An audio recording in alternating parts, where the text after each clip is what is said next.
Through this project we're going to be anchoring the ends for various applications, and I want to show you why. The first example is this, which is our cast on end. If we don't incorporate that end in the work, there's going to be do you see how there's a half a stitch jog there that will be visible?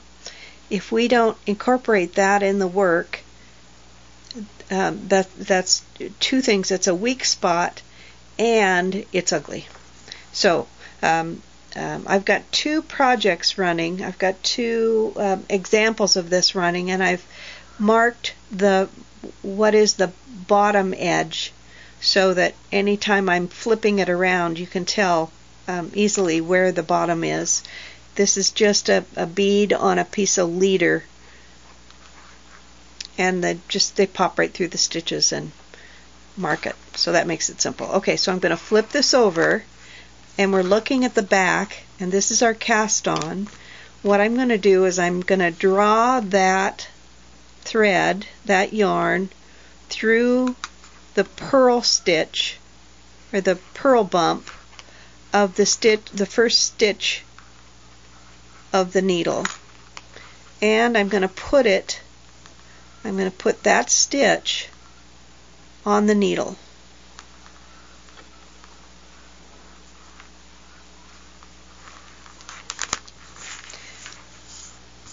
Do you see how I solved my jog problem? I no longer have a jog problem. When I get to this spot, I'm going to knit those two stitches together. I still have 4 ribbing stitches because that is one stitch. Alright, we're going to do exactly the same thing. We are going to, where we're adding a thread or where we're adding the start of a thread is going to be just a little bit different. We want to undo the first stitch,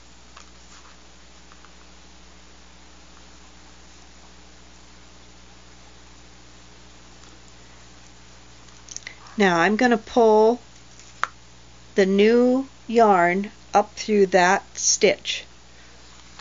And let me get my ball and I'll show you how we're going to handle that. Alright, I hope I have things organized so you can see what I'm doing. We've tinked this stitch.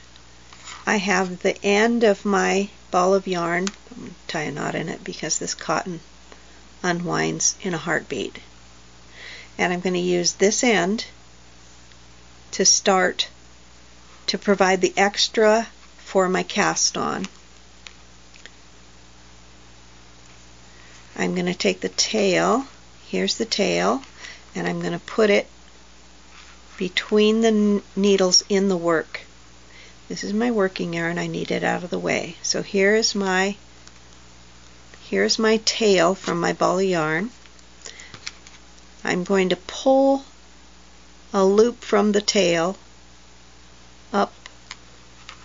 That's kind of difficult because I have so many things going on here.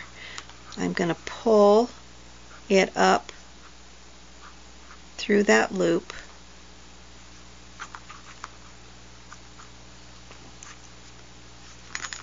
and I'm going to set that on the, what a mess, sorry about that. I'm going to set that on the needle with the stitch we tinked. Alright, this is the one that goes around the outside of the ball. This is my working yarn here, and I'm going to, now that that stitch has been fastened in place, I'm going to redo the stitch. There, that's done. Now I have the 2 yarns I need.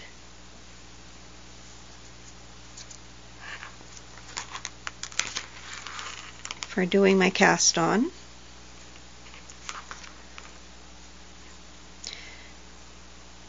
You see, this is my stitch yarn. The top one is my stitch yarn. The bottom one is the one I added. The bottom one is the one that's going to go over my thumb and be my base yarn. The top is my stitch yarn. I'm doing, for my count, I'm going to be doing 34 stitches. And then I will be placing the marker for the increase that we do at the bottom front of the armhole. So I'm going to cast on 34, and oh shoot, one more thing. When you have got this done and before you start doing your increase, place a marker right here. And I will be back as soon as I get my cast on done.